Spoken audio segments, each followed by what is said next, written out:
Did you know last night was a full moon? It wasn't just a full moon, which is the big round kind. It was a full moon that was called a supermoon, which means that the moon is closest to the earth and it looks really, really big. This book called Owl Moon is by Jane Yolen and illustrated by John Shenher. And it's a Caldecott winner. And I thought, hey, let's read a moon book. And this book is kind of like a long poem. You'll hear a whole bunch of different words and descriptions. That means words that tell you about other stuff. It was late one winter night, long past my bedtime, when Pa and I went owling. There was no wind. The trees stood still as giant statues. The sky seemed to shine. Somewhere behind us, a train whistle blew, long and low, like a sad song. I could hear it through the woolen cap Pa had pulled down over my ears. A farm dog answered the train, and then a second dog joined in. They sang out, trains and dogs, for a real long time, and when their voices faded away, it was as quiet as a dream. We walked on toward the woods. Pa and I. Hey, they're going owling. I wonder what that means. I've never been owling. I wonder what that's about. Our feet crunched over the crisp snow, and little gray footprints followed us. Pa made a long shadow, but mine was short and round. I had to run after him every now and then to keep up, and my short, round shadow bumped after me. But I never called out. If you go owling, you have to be quiet. That's what Pa always says. I had been waiting to go owling with Pa for a long, long time. Hmm, what is this owling stuff? We reached a line of pine trees, black and pointy against the sky, and Pa held up his hand. I stopped right where I was and waited. He looked up as if searching the stars, as if reading a map up there. The moon made his face into a silver mask, and then he called, whoo, whooooo, whooooo, the sound of a great horned owl. Whoo, whooooo. Again he called out, and then again after each call he was silent, and for a moment we both listened, but there was no answer. Pa shrugged, and I shrugged. I was not disappointed. My brothers all said, sometimes there's an owl and sometimes there isn't. Oh, I think I'm getting an idea of what this owling thing is. We walked on. I could feel the cold, as if someone's icy hand was palmed down on my back, and my nose and the tops of my cheeks felt cold and hot at the same time.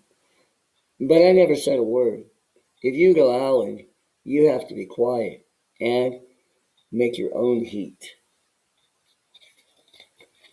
We went into the woods. The shadows were the blackest things I had ever seen. They stained the white snow. My mouth felt furry, for for the scarf over it was wet and warm. I didn't ask what kinds of things hide beneath the black trees in the middle of the night. When you go owling, you have to be brave. Wow, sounds kind of scary. Then we came to a clearing in the dark woods. The moon was high above us.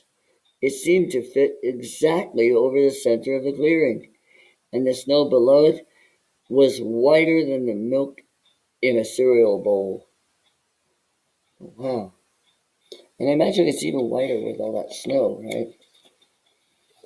I sighed and Pa held up his hand at the sound. I put my mittens over the scarf over my mouth and listened hard.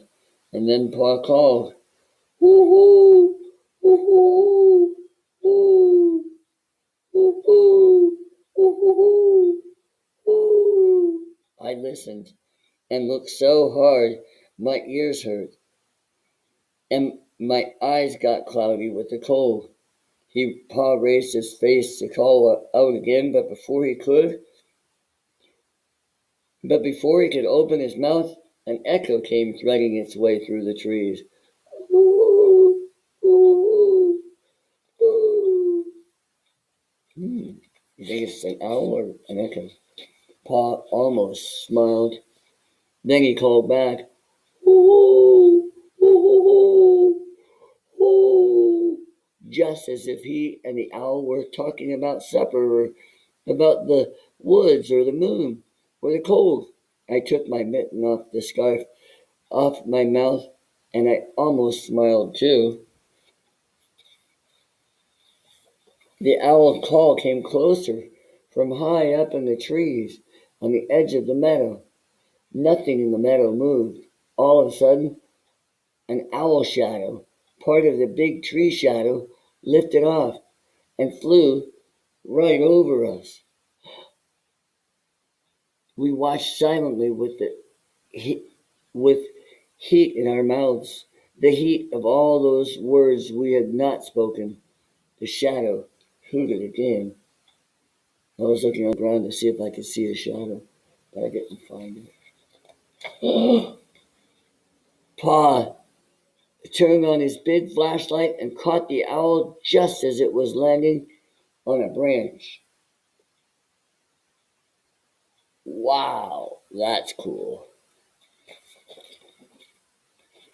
For 1 minute, 3 minutes, maybe even 100 minutes, we stared at one another.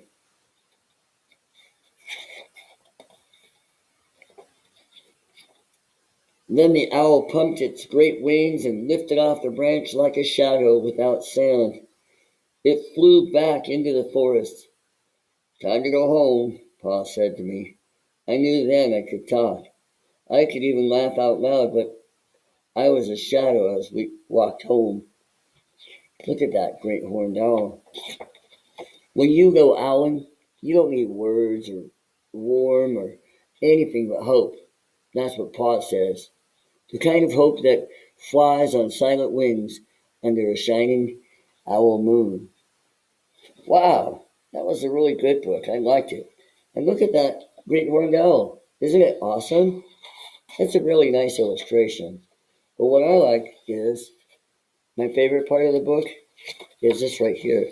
So I think I'm going to go out and see if I can go owling. I think that would be super awesome. I got to practice my owl though. How do you do it? Let's see. Oh yeah. Whoo-hoo! Whoo-hoo-hoo!